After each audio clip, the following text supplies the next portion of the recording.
আন্তর্জাতিক মহল বাংলাদেশের পরিস্থিতির দিকে গভীরভাবে নজর রাখছে। জাতিসংঘ, ইউরোপীয় ইউনিয়ন ও প্রতিবেশী দেশগুলো শান্তিপূর্ণ সমাধানের আহ্বান জানিয়েছে।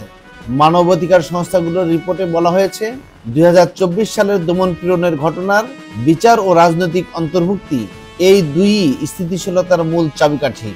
রায়ের আগে উত্তেজনা, স্থিতিশীলতার সন্ধানে রাজনীতি।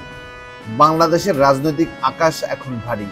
আলোচিত মামলার রায়, প্রধান উপদেষ্টার ভাষণ এবং বিভিন্ন দলের পাল্টা কর্মসূচি সব মিলিয়ে দেশ জুড়ে উত্তেজনা ছড়িয়ে পড়েছে।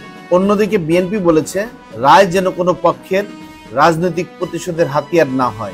জামাতে ইসলামী দাবি করেছে, আইনের নামে অন্যায় বিচার হলে জাতি আরেকবার বিভক্ত হবে। এনসিপির মত, দেশের সংলাপ শুরু না হলে অস্থিরতা আরো বাড়বে। সব দলের কথাতেই এক ধরনের আশঙ্কা, রায় পরবর্তী পরিস্থিতি নিয়ন্ত্রণের বাইরে যেতে পারে। আইন শৃঙ্খলা রক্ষাকারী বাহিনী বলেছে, যে কোনো পরিস্থিতি মোকাবেলায় তারা প্রস্তুত। ঢাকা, চট্টগ্রাম সহ বড় শহরগুলোতে টহল ও চেকপোস্ট জোরদার করা হয়েছে। সামরিক বাহিনীর উপস্থিতিও বাড়ানো হয়েছে সংবেদনশীল এলাকায়। জনগণের উদ্বেগও বাড়ছে। অনেকে বলছেন, রাজনীতি জনজীবনের স্বাভাবিক গতি থামিয়ে দিচ্ছে। বিশেষ করে চাকরিজীবী ও শিক্ষার্থীদের মধ্যে ভবিষ্যৎ নিয়ে অনিশ্চয়তা গভীর হচ্ছে।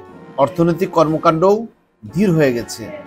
বাজারে পণ্যের দাম ও ডলার, টাকার বিনিময় হার অস্থির। রায়ের আগে দেশ জুড়ে অস্থিরতা, উদ্বেগ আর প্রার্থনা সবই মিলেমিশে এক অনিশ্চিত বাস্তবতা।